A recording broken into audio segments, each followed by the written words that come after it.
Hey guys, welcome to my channel and welcome to another Let's Talk Art video. In this series, I create a piece of work, some painting or a drawing, and I like to talk process, tips, and techniques while doing it to let you know where I'm coming from, let you know why I'm doing certain things, and just my process really.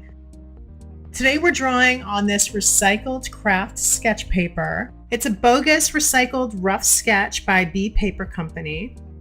It's a professional series, so it's not student quality. This is actually, I've done a little research. There is another brand that I have that has this similar paper, and their paper is 60 pound and this one is 70 pounds. So it's a heavier weight of paper, and I really love this paper. I don't see a lot of people using this paper to draw on. I think it might be more popular with fashion students, which I sort of gather from the cover of the sketch pad. I haven't looked on Instagram to see if I can find any, but maybe I will just to see, because I am curious as to who uses this paper mostly, but I just like to try stuff. Every time I go to the art store, for a long time I've seen this paper, and you know what put me off from buying it is the fact that it's not acid free. But even though that's true, this paper has some really great redeeming qualities, and I want to share with you why. I love to draw on this paper, why I find it's extremely viable and useful and awesome to draw on. One of the reasons I love using this paper, first of all, and this is a totally psychological thing, but if I'm using like a cheaper paper, it takes me more off guard. I'm less intimidated by the blank page. It helps me to be a little more free. It also, because of the color, it's brown craft paper, and that takes me off guard too. So I have this recycled, not acid-free paper, and it's also this darker color. Not so dark that I can't draw black ink on it like black paper, but dark enough that it's gonna stoke my imagination and my creativity for my palette. I can't really draw on this paper without connecting palette in my mind, like color. What do I want to do? How do I want to color in what I'm drawing? And I often will go into a sketch without having an idea of what I'm going to do. With this piece, I didn't sketch it out beforehand. I didn't think it out beforehand. I just found a quote and I decided to start drawing it. So for personal work, I just kind of like to go into it like that sometimes. So you're really not concerned about messing up a beautiful new sketchbook, you know? It's there for you to mess up on it. So that's what I like about it. And it also gives me a lot of creative license. So when I'm drawing in my sketchbook with pencil, and I love to use pencil on, you know, white or cream paper. But when I'm doing that in my comfort zone with pencil and sketchbook, I don't have to think about adding color at that point. I'm really just concentrating on my drawing. If I draw a sketch in my sketchbook that I want to develop later on into a finished piece, then I will either develop the palette at the time that I'm gonna work on the piece more on my computer or on my, you know, studio table if I'm gonna do it analog. Or if I'm drawing a sketch for a mug, then sometimes I will think of a color palette. If I'm drawing in pencil, then I just write the colors down next to the sketch. The names of the colors rather. But oftentimes when I'm drawing in pencil, I'm not thinking of the palette right then and there.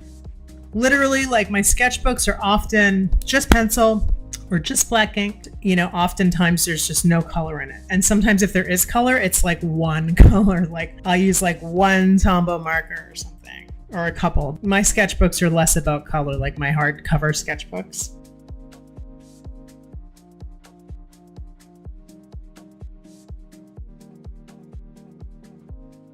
But I really like this paper for getting my mind into connecting the line work and the drawing part with a color palette in my mind. It does that very seamlessly, and it's really a fun way for me to think, and it's exciting because it kind of jogs my creative brain in a different way.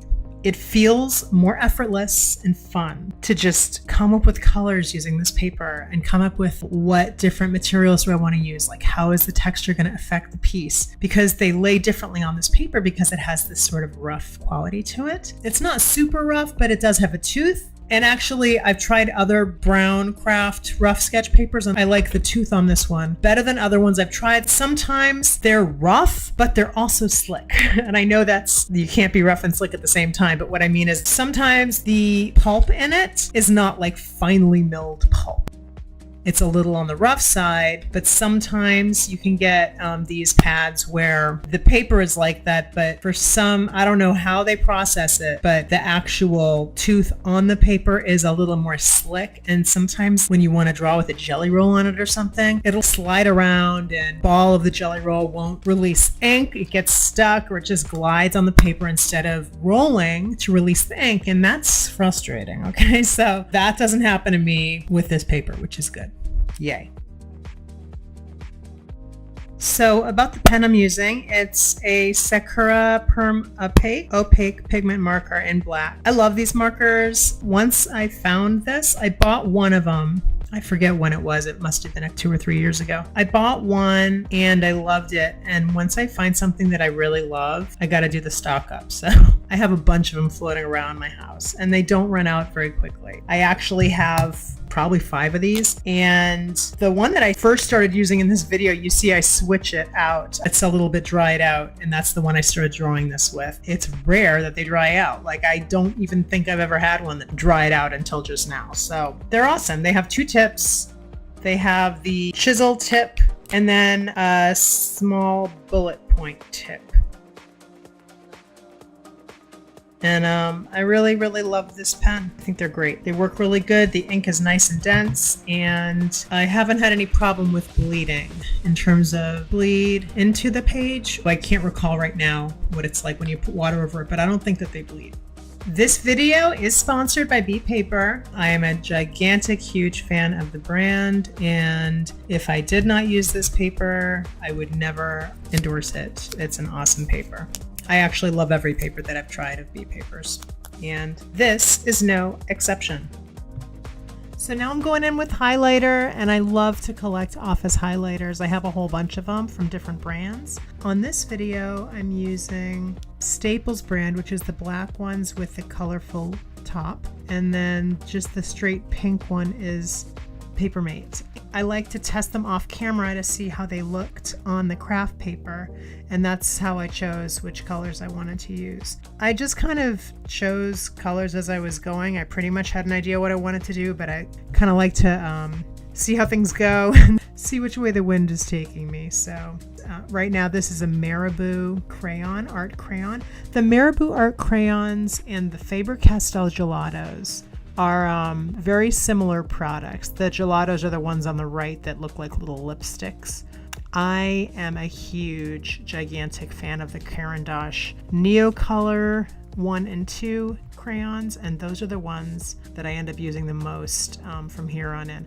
This pen I'm using right here is an American Crafts metallic marker. They lay down ink really beautifully and evenly. They're felt tip, and I really like how they look over the black ink on this craft paper. It almost is the same tone as the craft paper. This is a gold pen. So now I'm using some more of the Caran d'Ache. I just think that there's the pigmentation of the Caran d'Ache are just, the Neocolors are just spectacular. I love the texture of them. They're just so creamy and dense, and they're just really fun to use. The textures that you can get against this paper is just really, really nice. They don't have any transparency like the Gelatos and the Marabu ones can. The Gelatos, I think you can get a little bit more transparency than the Marabu. The Marabu are almost just a little bit less pigmented.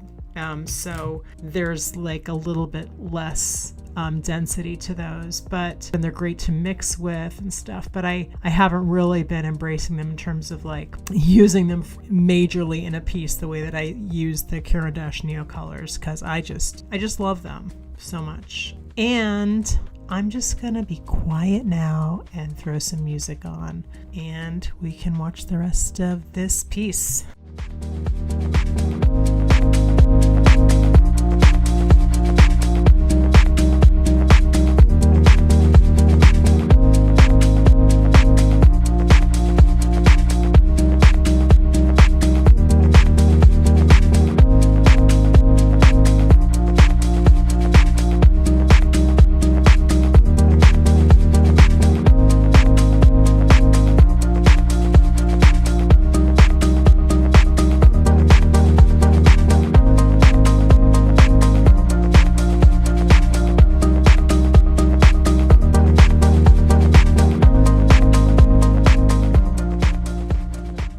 so this is the final piece. I love the way it came out. I love to start something and not really know where I'm going with it. It's really fun, and I'm really happy with the way this one came out. Oftentimes, like I said, when I'm working with materials that are maybe they're not acid free, maybe it's like a lighter sketchbook, something that in my head it's telling me it's not, you know, precious. I tend to do art that I love, love, love. So kind of like to do work on stuff like that. And this paper really fits the bill because I actually really love the texture, the tone, and the tooth of the paper. Have you tried these supplies too? If so, let me know in the comments. I'd love to hear your take on the supplies that I used today. Thank you so much for joining me today. This has been so much fun talking through this piece with you. If you like this video, I hope you'll subscribe and also give this video a thumbs up because that makes a difference to YouTube, to other people like you who are looking for videos like this. So thanks again so much, and I will see you guys in the next video. Have a great day. Bye-bye.